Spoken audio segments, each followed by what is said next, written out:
गणित की वैकल्पिक विधियां, ये चैप्टर है हमारा।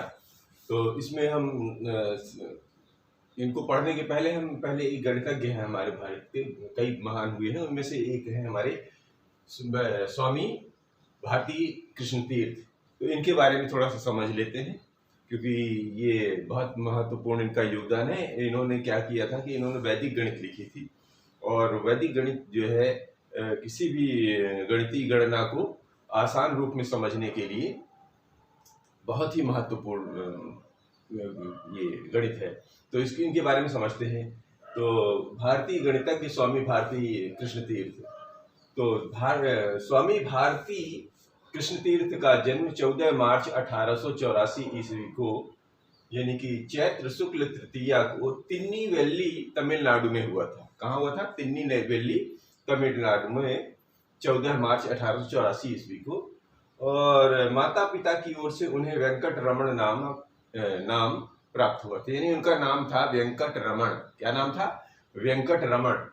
और वर्ष 1899 में ही मद्रास संस्कृत संस्था ने उनको सरस्वती की उपाधि से विभूषित किया। वो पढ़ने लिखने में इतने ब्रिलियंट थे, उनका जो कैलकुलेशन इतना फास्ट था कि अगर कोई चीज कोई बच्चा पूछता या कोई उनके साथी पूछते थे तो इतना त्वरित जवाब देते थे, वो इतना त्वरित और इतना सटीक जवाब देते थे, वो प्रमाण के आधार पर, गणितीय प्रमाणों के आधार पर। इसलिए उनको फिर सरस्वती की उपाधि से वो विभूषित किया गया। तो इनका जो प्रमुख ग्रंथ है उनका नाम है वैदिक गणित, जिसके बारे में आज हम पढ़ेंगे। क्या नाम है? वैदिक गणित। तो ये जो है यहाँ पर इनका मेन नाम है यहाँ पर वेंकट रमण।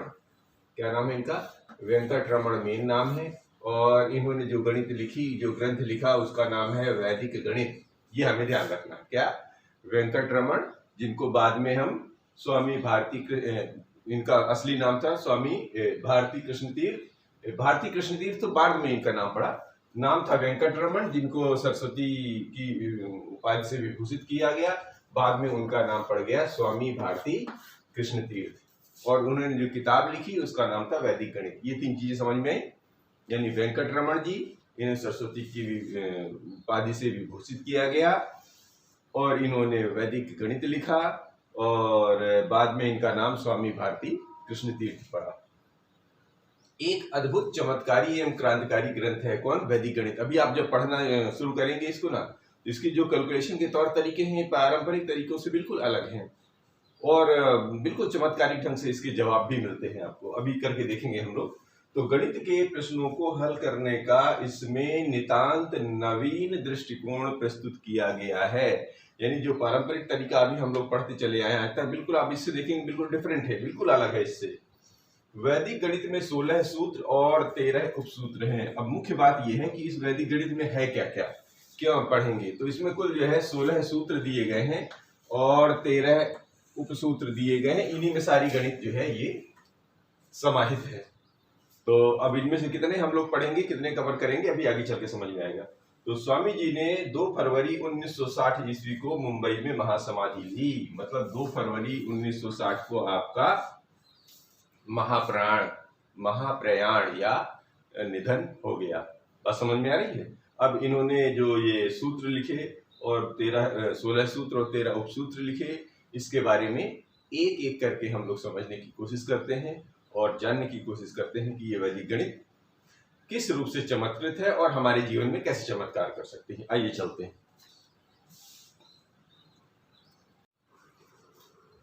तो अब शुरू कर रहे हैं हम। जो स्वामी जी ने जो हमें गणित की वैदिक गणित सिखाया, उनमें से हम लेते हैं पहली विधि ले रहे हैं। पहले ये विधि तो कई है, इसमें पहले वर्ग ज्ञात करने की विधियां शुरू कर रहे हैं। क्या शुरू कर रहे हैं?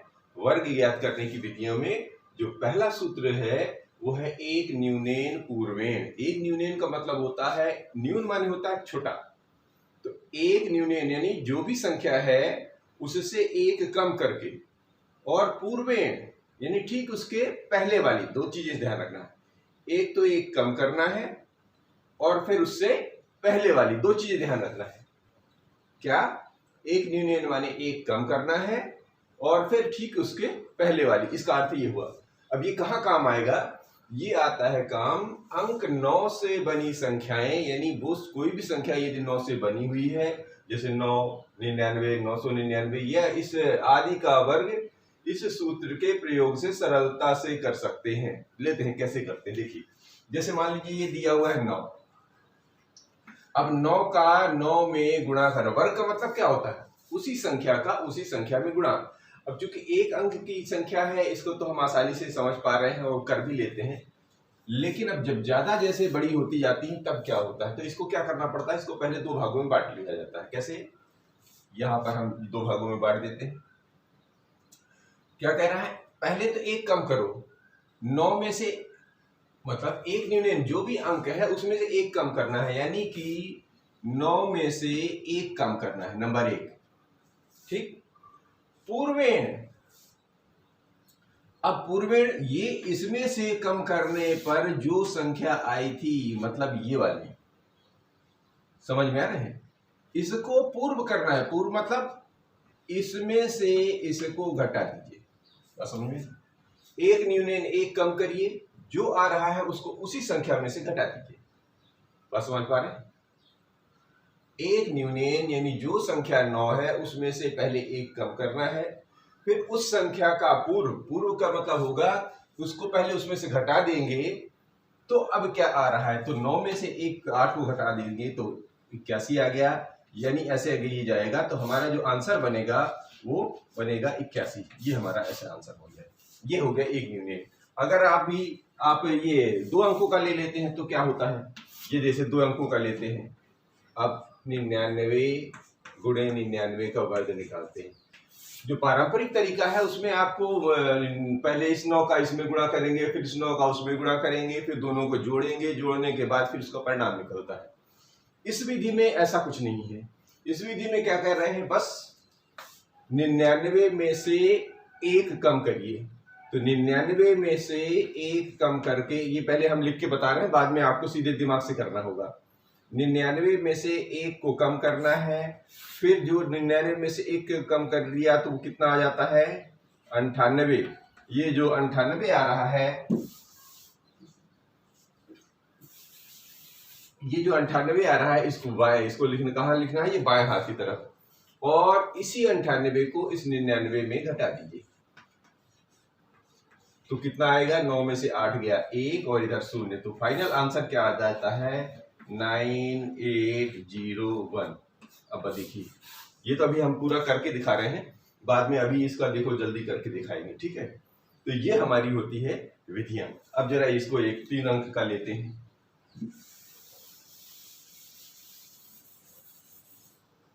तो ये वैदिक गणित जो है बिल्कुल चमत्कारिक गणित है, और इसका उपयोग करके हम गणित की बहुत सारी संख्याओं को बहुत आसानी से हल कर सकते हैं, बहुत सारे सवालों को आसानी से हल कर सकते हैं।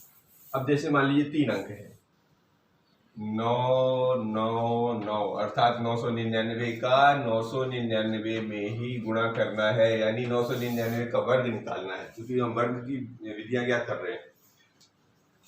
अब यहां पर देखिए डायरेक्ट ले रहे हैं हम लोग, क्या करना है, 999 में से एक कम करना है, 999 में से एक कम करना है, तो 999 से एक कम करने पे 998 हो जाता है।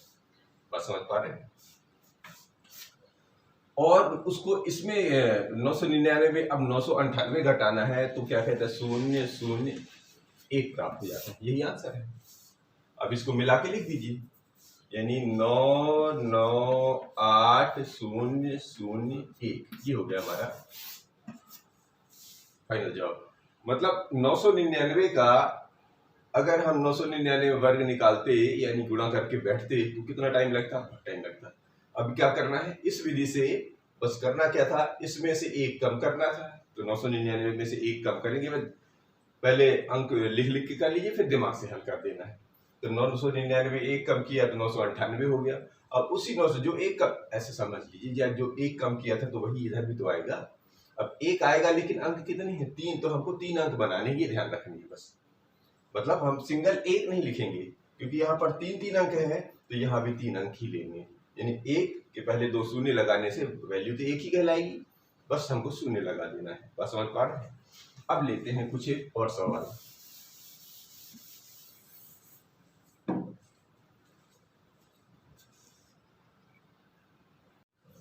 अब देखिए यही है। अब जैसे 3 अंक तक कर सकते हैं, मान लीजिए अब यहाँ से ले रहे हैं 4 अंक का लेते हैं, 5 अंक का, 6 अंक का। करना क्या है? करना कुछ नहीं है। 4 अंक वाले हैं तो 4 अंक वाले 9 यहाँ लिख लीजिए। 1 2 3 4, 4 9 हो गए बाएं तरफ, और ये 4 9 हो गए दाएं तरफ। बस समझ पा रहे हैं? और करना क्या है? इसमें से एक कम करना है, एक कम करना है, बाकी तो ये हो रहेगा, एक ही तो घट जाएगा इधर। तो 1 2 3 9 और 1 8 हो जाएगा। एक ऐसे ही कम होता है। फिर दूसरी तरफ क्या करना था? जितने ये है इसको इसमें से घटा दिए, मतलब सॉरी इसको इसमें से घटा देना है। तो क्या हो जाता है? जब ये 9 में से 8 घटता है तो 1 आता है, बाकी सारे शून्य हो जाते हैं। 1 2 3, ये जो 3 9 है वो शून्य बदल जाते हैं, यही आंसर हो जाता है। इसमें क्या करना देखिए कितना आसान है।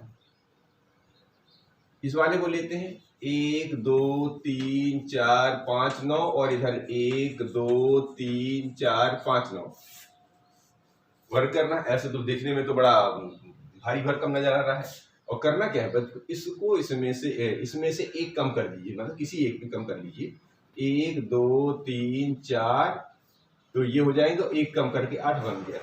फिर इसमें से इसको घटा दीजिए। घटाने से क्या? 9 में से 8 गया, 1, तो यहाँ लिख लीजिए अंक कितने हैं? 1 2 3 4, तो 1 2 3 4, यही इसका जवाब। कितना आसान। 6 वाला भी ले लीजिए। तो 6 वाला कैसे है? 1 2 3 4 5 6, 9 इधर है, और 1 9 2 9 3 9 4 9, ये 5 9 और ये 6 9। लगा दीजिए विधि। तो ये 6 9 है, तो 5 तो इधर आ जाएंगे। 1 2 3 4 5 9 और 8। क्यों? क्योंकि एक कम करना है, एक न्यून माने एक कम करना है। पहले आपको प्रैक्टिस करा दिया, अब इसको हल करना है सीधे सीधे। एक ये चला गया। अब कितने अंक बन रहे हैं? ये 6 अंक है, तो एक यहाँ लिख लीजिए, और ये जितने भी 9 है उतने ही शून्य लगा दिए। 1 2 3 4 5, ये इसका आंसर है। चाहे वैसे करके देख लीजिए, चाहे ऐसे करके देख लीजिए। ये जो विधियां हैं बिल्कुल वैदिक विधियां हैं जो गणित की, एकदम फिट है। अगर इनको दिमाग में रखेंगे तो बहुत काम हमारे आसान हो सकते हैं। अब गणित की वैकल्पिक विधियों में जो वर्ग ज्ञात करने का जो दूसरा सूत्र है, उस सूत्र में ये दूसरी विधि है। सूत्र क्या है?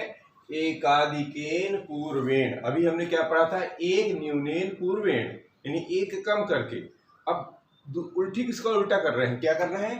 एकाधिकेन पूर्वेण, एक अधिक करके। ठीक है? तो जिन संख्या, अब ये कहाँ लगेगा ध्यान रखना। पूर्वेण क्या होता है? 9 में, यानी 9 के बाद जो 10 बनता था। समझ में आ रहे हैं? और जिन संख्याओं की इकाई में 5 होता है, यानी जो भी संख्या जिसकी इकाई में 5 होगा उसमें आपको ये विधि लगा देनी है। कौन सी? एकाधिकेन पूर्वेण।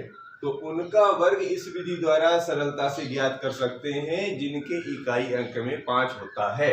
अब एक आध उदाहरण लेते हैं। जैसे मान लीजिए एक ले लेते हैं, 15 ले लेते हैं। ये 15 का ले लेते हैं, इकाई में 5 है, तो 5 का 5 में गुणा, 15 का 15 में गुणा करते हैं। चलिए क्या कह रहे हैं?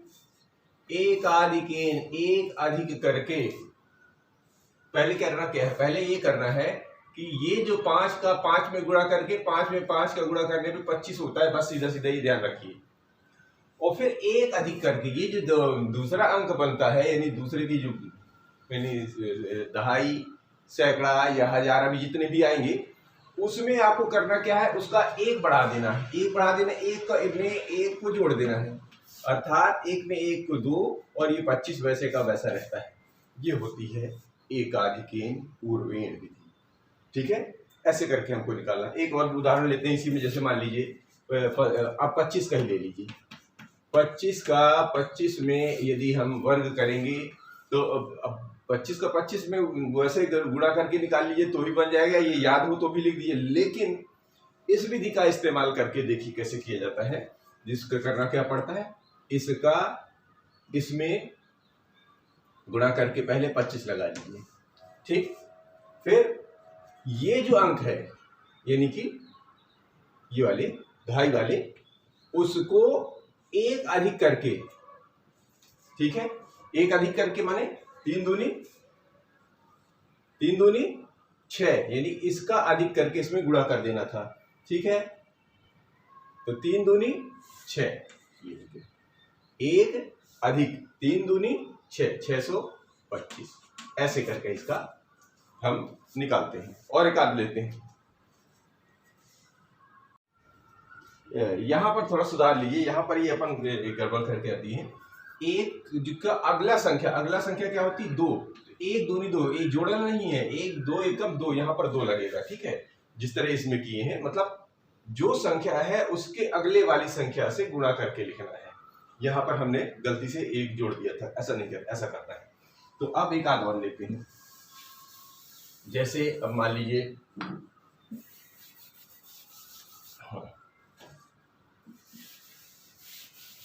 अब 3 का लेते हैं। 35 में 35 का गुणा करके देख लीजिए।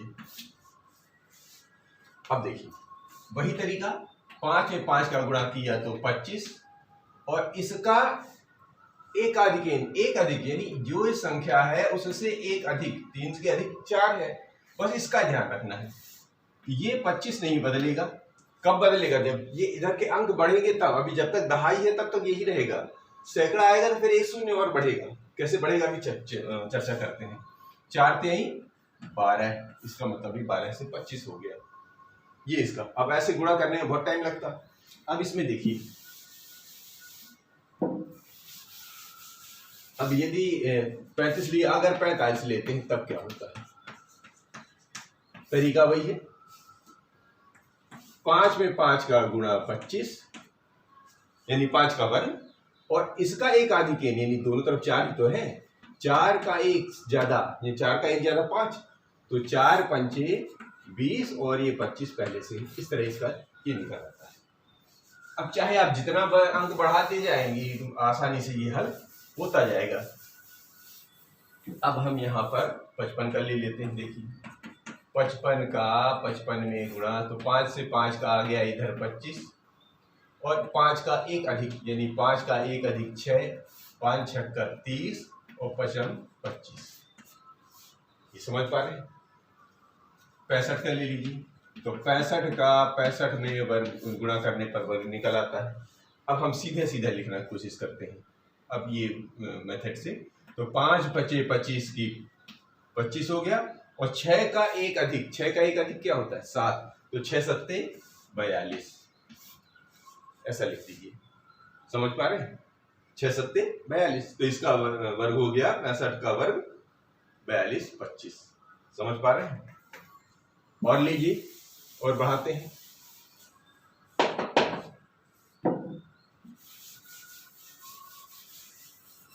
पैंसठ लिए 75 का भी निकाल के देख लीजिए।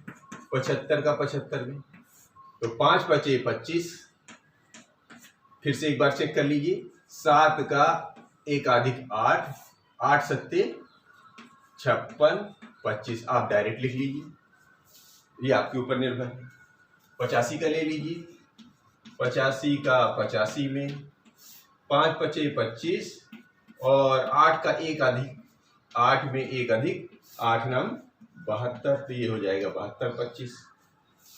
बस ऐसे बढ़ते जाएगा। 85 के बाद 95 का ले लीजिए, ये ले लीजिए 95, 95 का 95 में, तो 5 पचे 25 का इधर ले लीजिए, और 9 के आगे होता है 10, तो 10 9 90 और ये 25, ऐसे करते चलना है। अब इसको क्लीन करके एक आध और उठाते हैं। अब 95 तक निकाल लिया, अब एक आध और बढ़ाते हैं। अब मान लीजिए 3 अंक में दिया गया है, तब क्या करेंगे? कोई परेशानी नहीं, करना वही है। 5 का 5 में गुणा करके 25, ये बाएं दाहिने हाथ का अंक लिख लिया, और बाएं तरफ क्या करना पड़ता है? जो अंक दिया है, जैसे इधर बचा 10, इधर भी तो 10 है, वही 10 है, इसका एक ज्यादा है, यानी कि 10 के आगे क्या आता है? 11। अब इसका गुणा कर लीजिए, तो ये तो 25 वैसे ही रहेगा, 11 दाहम 110, बस कुछ नहीं करना है, ये इसका जवाब। बहुत आसान, समझ पा रहे हैं? एक और लिख देखिए, 110 105 है तो एक मान लीजिए 115 का ले लेते हैं, ये 115 ले लीजिए। 5 का 5 25 25 ये लिख दिया। अब इधर बचता है 11, 11 का 1 अधिक 12, यही हुआ ना। अब करना क्या था, करना ये था कि इसको तो वैसे ही लिख देना है, इसका गुणा कर दीजिए। तो 12 1 कम 12 की 2 हासिल का 1, 12 1 कम 12 और 1 13, बस ये आंसर हो गया। आप चाहे जितने अंक बढ़ाते चलिए, सब आपको यही प्रक्रिया। एक और ले लेते हैं, इसके बाद इसको फिनिश करते हैं। आप इसको समझ चुके होंगे। 125 में से 125 का गुणा कर दीजिए, अर्थात 125 का वर्ग निकालना है। करना क्या है, 5 का 5 में गुणा, ये हो गया 25, बीच की लाइन यानी कि ये दाहिनी तरफ की लाइन हो गई, ये बाईं तरफ। तो ये था, इधर हमारा 12 बचता है और 12 का अगला अंक होता है 13। आंसर क्या बनेगा, इधर तो बन जाएगा 25 और 13 दूनी 26 की 6 हासिल का 2, 13 है कम 13 है 2 15, यानी 156 25, ये इसका वर्ग आ जाएगा। आप अलग से भी निकाल के दे सकते हैं। इस प्रकार ये हमारी आज ये 2 विधियां पूरी होती हैं।